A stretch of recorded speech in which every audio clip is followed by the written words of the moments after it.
I mean, some people say he had a lack of imagination, he couldn't come up with any other stories, he was determined to, but it just seemed odd that that's the subject matter. And knowing what the people like you and I know about JFK as well.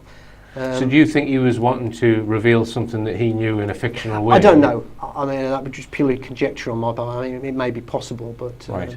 Given what he was involved with the CIA and with the Nine and all that, and being in that circle of people, I'm not saying he involved the CIA, but he was connected to those people who were involved. He would have been privy to knowledge of some sort, and he was perfectly acceptable to articulate it in his Star Trek material. So maybe. All right, Carl. Well, we're going to talk more after this.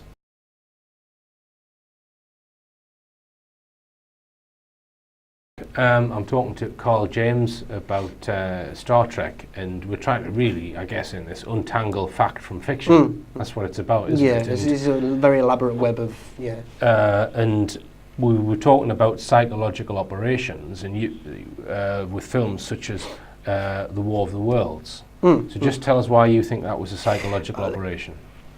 I mean, in my book, I've noted that it kind of comes out whenever you get these cultural shifts. The 50s War of the Worlds, at the height of the Cold War, you get Steven Spielberg's War of the Worlds, which is very much sort of looking at, sort of allegorically looking at 9/11. I mean, you got the little girl saying, "Is it the terrorists? Is it the terrorists?" When these aliens are attacking, all that. It's pushing that sort of that worldview effectively. The official story of, but.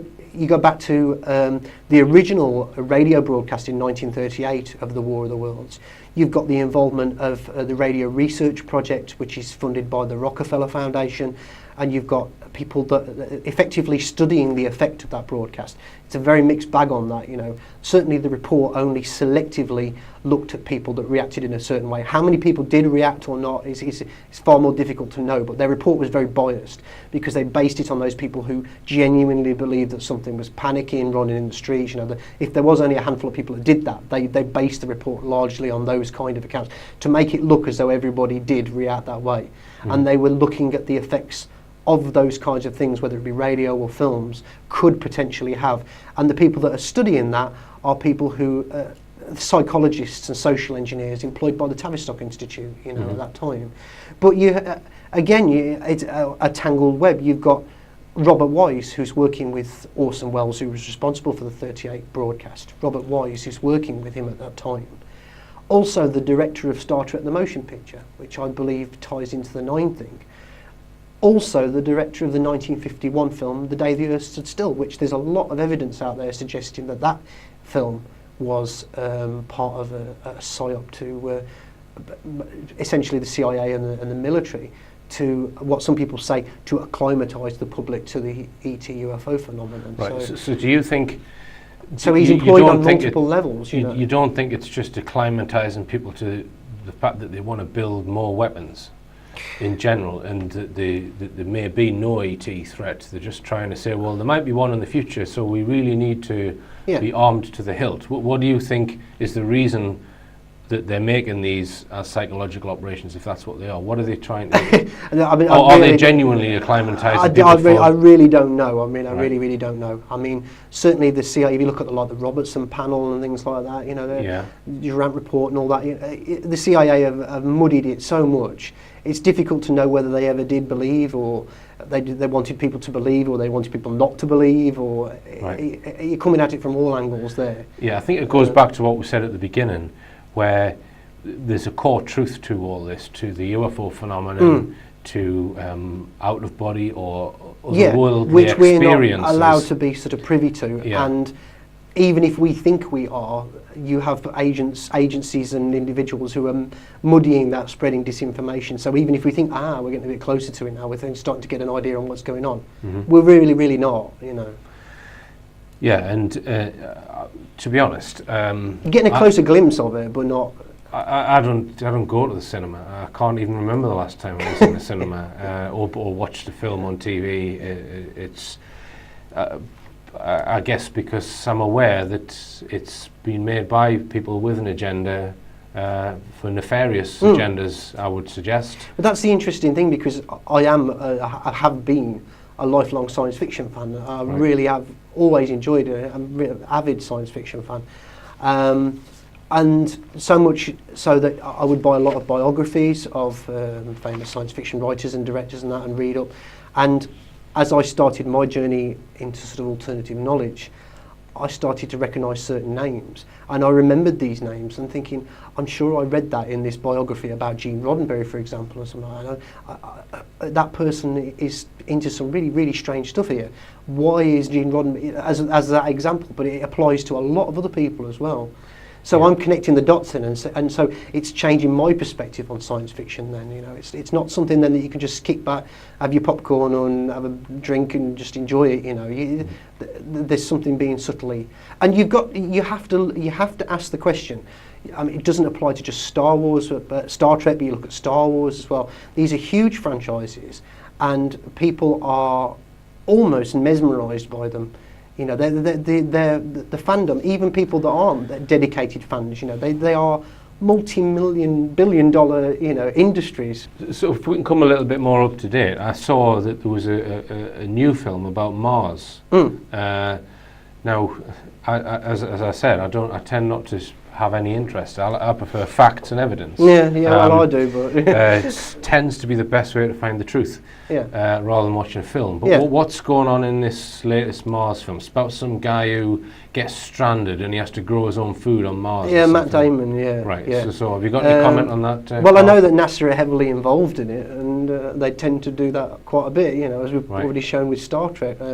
What agenda, I don't know, but I find it very, very telling that you recently have had Matt Damon on videos on YouTube where he's talking about the Occupy movement and the 1% and things like that, and he's talking about the New World Order, and he's talking about, I'm paraphrasing him here, but organised revolution and all this kind of thing, and fighting back against it. I mean, somebody has got that, a load of money that he's got, you know, why isn't he digging into his pocket and paying for the 1%, or, you know, 99%, you know what I mean? It's double standards, and also, if you look at him himself, and you look at the connections he's got, I can't remember them off the top of my head, but this circle of people that, if you look at genealogy, there's numerous genealogy websites, you can see that they're all effectively related to each other. Looking at Brad Pitt, his wife Angelina Jolie, who's involved with like a Council on Foreign Relations and all that, and United Nations, and these are people that are going off and doing charitable work for the United Nations in Africa, and some people believe that some of it's involved with gun running and all this drug dealing, all sorts of things. It's crazy stuff, you know. So it's they've got to have their controlled opposition, of course, to soak up that interest. I mean, we have Charlotte Church and Russell Brand in the UK, don't we? Charlotte Church, who, if you watch her Leveson inquiry testimony, it's just drools over Rupert Murdoch's wealth, and then suddenly she's there with her placard. Come on, it's hilarious. All right, so I've digressed a bit. I mean, there is one very, very important point to note with that film. It's directed by Ridley Scott. Ridley Scott has got huge connections to the US military and the CIA. His brother Tony Scott directed Top Gun, which was effectively a huge propaganda film for the US Air Force and that sort of thing. Was about to direct a sequel to it just before he died under very, very suspicious circumstances. I've documented a lot of the articles that were published at the time of his death. It just does not make any sense at all what actually... the story is so contradictory as whether this cancer that he had.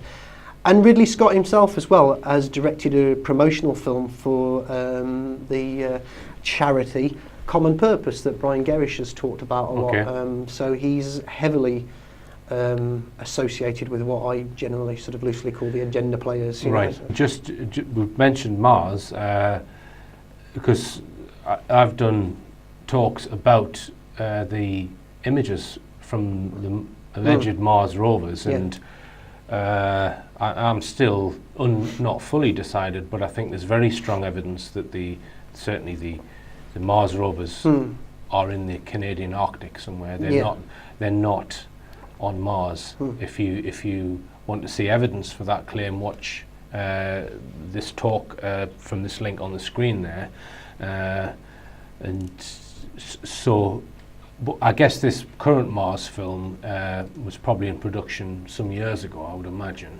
I think the novel that the film is based on is fairly recent. It's only a couple of years old, so and I think it's quite sort of close to the novel. But it's interesting that you should mention that, and you can tie it back to Star Trek for a moment as well, because I think Andrew Johnson talked about this briefly when he was talking about, I think it was that show. You look at, say, for example, Robert Picardo, who played the holographic Doctor on Star Trek Voyager, involved with the Planetary Society, very good friends with Bill Nye, the science guy, or Science Shill as I call him, and they're heavily promoting the NASA, the Mars rovers and all this kind of thing. Yeah. It's a pleasure for me to meet people who work in NASA, particularly in Jet Propulsion Laboratory, because that's where I'm closest to, and I've visited there many times, who grew up watching Star Trek.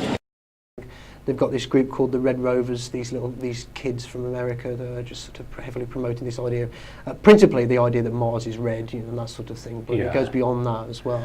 Yeah, well, it's Mars is red. Well, the Earth is blue, and then it's made to look red. Maybe it's the other way around. Yeah. So there's this blurring of fact and fiction. Yeah. So you used to sit down and watch television, and you would know, well, this is like something factual. It's a documentary, and this is now make believe. It's just all one big bowl of soup, isn't it? Yeah, and it'd be worth mentioning as well Richard Hoagland. Again, you know, with his really good friends with Gene Roddenberry, you know, and this is a really, really interesting quote, actually. It's from an article he wrote himself. He said, in the early 1980s, after the initial work done at Stanford Research Institute by the independent Mars investigation, I think this was Mission Enterprise, which was looking at things like the artifacts on the Mars face and things like that. So Hoagland had approached Gene Roddenberry and others in an attempt to secure funding to conduct further research. After several briefings and serious consideration, Roddenberry declined. What was peculiar about this was not so much that a man with such intense curiosity about the universe and man's place in it would decline, but rather the reasons he cited for it. And he said, "I'm sorry, Dick," he said at the time, "but that would really make things complicated for me." Just what or who those complications were, he did not reveal. Right. All right. Well, on that note, thanks for coming in again today, Carl. Been fascinating listening to you. And just remind viewers the name of your book and where they can get it from. Yeah, my book is Science Fiction and the Hidden Global Agenda. I am currently working on an updated version of it, which hopefully will be along soon. www.thetruthseekersguide.blogspot.com. And there's a large banner across the top there where you can get the book from. All right. Well, as usual, believe none of what you hear and only half of what you see. I'm Richard E. Hall. Good night.